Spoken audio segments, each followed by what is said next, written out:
हरे कृष्णा। बहुत बहुत धन्यवाद। तो प्रहलाद महाराज इस श्लोक में सबसे पहला शब्द प्रयोग करते हैं तस्मात्। तस्मात् का मतलब इसलिए। तो इसलिए का मतलब है पिछले श्लोक में कुछ कहा था तो उसके संबंध में वो कह रहे हैं इसलिए।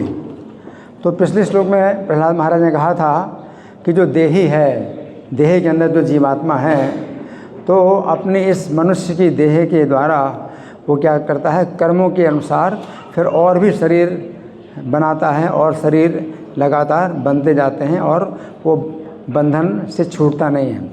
इसलिए तस्मात् का मतलब है कि इसलिए अब बंधन से छूटने के लिए क्या करना चाहिए कि धर्म, काम और धर्म, अर्थ, काम, ये तीन चीज़ें जिन भगवान के आश्रय में हैं, जिन भगवान के आश्रित रहती हैं, तो बिना मांगे वो मिल जाएंगे। अगर आप भगवान का भजन करते हैं बिना किसी इच्छा के, भजता भजत अनिहया, बिना किसी इच्छा के, आप धर्म की इच्छा ना करिए, ना काम की इच्छा करिए, ना अर्थ की इच्छा करिए। धर्म, अर्थ, काम की बिल्कुल इच्छा ना करिए। क्यों? क्योंकि उनके साथ हमेशा रहते हैं। धर्म, अर्थ, काम तो भगवान के साथ रहते हैं। तो अगर आप केवल भगवान की इच्छा करें, भगवान को प्रसन्न करने की इच्छा करें, भगवान को प्राप्त करने की इच्छा करें, तो जो है ये अपने आप प्राप्त हो जाएंगे। तो आपको इन अनिहेया का मतलब है बिना किसी धर्म, अर्थ, काम की इच्छा के आप जो है भगवान का भजन करें। और भगवान को अगर प्राप्त करेंगे तो धर्म, अर्थ, काम ये अपने आप प्राप्त हो जाएंगे, आपको मांगने की ज़रूरत नहीं है। तो अनिहेया भजत का मतलब बिना इच्छा के आप भजन करो। और अनिहम हरिम, और वो भगवान भी कैसे हैं? अनिहम।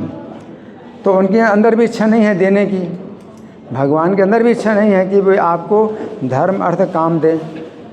तो भगवान की भी इच्छा है अपने को देने की, भगवान अपने को देना चाहते हैं। तो प्रहलाद महाराज ये कह रहे हैं कि भगवान से जो है आप धर्म, अर्थ, काम पाने की इच्छा से भजन मत करो, बल्कि भगवान को पाने की इच्छा करो। और भगवान को पा लिया तो धर्म, अर्थ, काम तो अपने आप आ गए, बिना मांगे आ गए। और भगवान भी देना नहीं चाहते, धर्म, अर्थ, काम भगवान अपने को देना चाहते हैं। तो ये जो है मतलब बहुत गहरी बात है कि भगवान भी नहीं चाहते जीव को कि वो किसी को कुछ दें, भगवान अपने को ही देना चाहते हैं। तो भगवान जो है स्वयं अपने को देने के लिए तैयार हैं। जैसे कि सुतपा और प्रश्न ने तपस्या की थी, तो तपस्या की थी कि पुत्र प्राप्त हो, पुत्र प्राप्त करने के लिए तपस्या की थी। तो भगवान से वो पुत्र चाहते थे कि भगवान हमें पुत्र प्रदान करें। तो भगवान क्या सोचते हैं, तुम मुझसे पुत्र प्राप्त करना चाहते हो तो मुझे ही प्राप्त कर लो, मैं तुम्हारा पुत्र हूँ। तो भगवान जो है जब वर देने के लिए आए, तो अब भगवान भी नहीं बोल सकते ऐसी बात कि तुम मुझे प्राप्त कर लो पुत्र के रूप में। तो भगवान ऐसे छोटे से बालक बन कर के आए।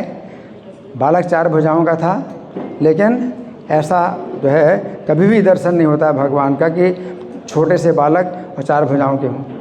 तो भगवान छोटे से 4 भुजाओं के बालक बन कर के आए और कहा कि वर मांगो। तो भगवान जो है छोटे से बालक बन कर के आए, उनके अंदर इच्छा पैदा हो कि भगवान ही हमारे पुत्र बने। अब भगवान के अंदर भी संकोच है कहने में कि तुम मुझे ही प्राप्त कर लो, मैं तुम्हारा पुत्र हूँ। तो भगवान भी को संकोच है, उनको भी संकोच है कि भगवान से हम कैसे कहें कि आप हमारे पुत्र बन जाइए। तो उन्होंने कहा आपके समान हमें पुत्र चाहिए, आपके समान पुत्र चाहिए, क्योंकि संकोच इतना है कि कह नहीं सकते कि आप हमारे पुत्र बनिए। और भगवान को भी संकोच है कि मैं तुम्हारा पुत्र बनना चाहता हूँ, भगवान भी ये नहीं कहना चाहते। तो उनके फिर मतलब बीच का रास्ता निकाला उन्होंने कि आपके समान हमें पुत्र चाहिए। तो भगवान कहते हैं कि मेरे समान तो कोई है नहीं, तो मैं ही पुत्र बन जाऊंगा। तो भगवान को भी कारण बन गया, भगवान को भी कारण मिल गया कि मैं तुम्हारा पुत्र बन जाऊंगा, मेरे समान कोई है ही नहीं। तो इस तरह से भगवान कारण बनाते हैं, है ना। तो भगवान को भी कहने में संकोच होता है कि तुम मुझे प्राप्त कर लो, है ना। तो यही अज्ञान है कि हम भगवान से मांगना चाहते हैं, हम भगवान के हाथ से कुछ लेना चाहते हैं, हम भगवान का हाथ नहीं लेना चाहते। है ना। और भगवान जो है इसी में ही प्रसन्न होते हैं, भगवान इसी में प्रसन्न होते हैं कि आप जो है उनसे अगर उनकी सेवा मांगते हैं। इसलिए प्रभुपाद ने हमें जो है हरे कृष्ण मंत्र का अर्थ बताया कि आप हरे कृष्ण मंत्र का अर्थ जो आप जप करते हैं इसका मतलब क्या है ना। तो हाँ, फिर भी हम इस पर विचार नहीं करते हैं, लेकिन बार बार बताया जाता है कि हरे कृष्ण मंत्र का आप जाप करते हैं, इसका अर्थ क्या है कि मुझे अपनी सेवा में लगाइए। हैं तो हे कृष्ण और हे कृष्ण की आराधनी शक्ति राधा रानी, मुझे अपनी सेवा में लगाइए, तो ये अर्थ है। तो और कोई चीज़ अगर हम मतलब मांगते हैं तो फिर घाटे में रहेंगे, क्योंकि इतने बड़े व्यक्ति से किसी राजा के पास आप जाएं और आप जो है उससे कुछ मांगते हैं, कुछ धन मांगते हैं, कुछ जो है सुविधा मांगते हैं, तो वो जो है घाटे में रहेंगे आप। राजा ही अगर जो है आपके मतलब संबंध आपसे जो है आप जुड़ जाएं, राजा के साथ जुड़ जाएं, तो राजा की जितनी सुविधा जितनी संपत्ति सब आपको मिल जाएगी।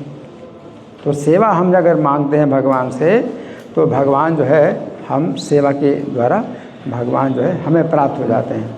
तो सेवा के अलावा अगर आप कोई चीज़ मांगते हैं कि बहुत बड़ा बैंक बैलेंस चाहिए, बहुत बड़ा घर चाहिए, पत्नी चाहिए, वो चाहिए, तो वो सब जो है क्या है कि हमारा अज्ञान है, और हम जो है उसी प्रकार से घाटे में रहेंगे। जैसे राजा के पास गए आप और राजा से आपने कुछ जो है 2-4 रुपये मांग लिए या 10-20 रुपये मांग लिए, कुछ ऐसा मांग लिया, तो राजा के पास जाने की फिर ज़रूरत क्या थी। तो इसी प्रकार से यहाँ और श्रीमद् भागवत में बताया गया है कि धर्म अर्थ काम, नारद जी कहते हैं व्यास जी से कि आपने जो जितने अभी तक ग्रंथ लिखे तो उसमें धर्म अर्थ काम का ही जो है ज़्यादा वर्णन किया है, और जो भगवान की भक्ति है उसका वर्णन कम किया, इसलिए आपको अशांति मिल रही है। तो व्यास जी को समझ में आया कि मुझे एक ऐसा ग्रंथ लिखना चाहिए जिसमें धर्म अर्थ काम का वर्णन जो है ना हो करके केवल भक्ति का वर्णन हो। तो श्रीमद् भागवत जो है एक ऐसा ग्रंथ है जिसको रचना करके व्यास जी को जो है शांति मिली, उनके मन को शांति मिली, उनके मन को शांति नहीं मिल रही थी। तो श्रीमद् भागवत ने ये बताया है यहाँ पर ये धर्म अर्थ काम जो है अगर भगवान के ही अंतर्गत होते हैं, तो भगवान को अगर आपने प्राप्त कर लिया तो बिना मांगे आपको धर्म अर्थ काम सब कुछ मिल गया, फिर कुछ मांगने की ज़रूरत ही नहीं। तो आपको मांगना नहीं चाहिए भगवान से, धर्म अर्थ काम नहीं मांगना चाहिए, और भगवान भी नहीं चाहते देना, भगवान भी नहीं चाहते धर्म अर्थ काम देना, भगवान अपने को देना चाहते हैं। तो ये है कि मतलब हम सर्वस्व भगवान को अर्पित कर दें और भगवान अपना सब कुछ हमें अर्पित कर दें। यही भगवान का एक जो है व्यापार है। भगवान जो है और दूसरी प्रकार का जो है लेन देन नहीं चाहते कि आप भगवान से कुछ मांगोगे, मैं आपका इतनी नौकरी करूँगा तो इतना हमें चाहिए, ओवर टाइम चाहिए, इतनी तनख्वाह चाहिए, वो सब भगवान नहीं चाहते हैं। भगवान क्या चाहते हैं, तुम सब कुछ अपना मुझे दे दो तो अपना मैं सब कुछ तुम्हें दे दूँगा 100%। अपना सर्वस्व तुम भगवान को दे दो, भगवान अपना सर्वस्व तुमको दे दें। एक लेन देन केवल एक ही है भगवान के साथ में, बाकी तो देवताओं के साथ होता है कि भाई आप लेना देना करो, कितना आपने पूजा की उतनी पूजा के हिसाब से आपको फल मिलेगा। तो सब जो है कैलकुलेशन होता है इस तरह का। और भगवान के साथ कैलकुलेशन एक ही है, सब कुछ अपना जो है आप भगवान को दे दो और सब कुछ भगवान अपना आपको दे देंगे। आप भगवान के बन गए, भगवान आपके हो गए। यही एकमात्र लेना देना है। हरे कृष्ण।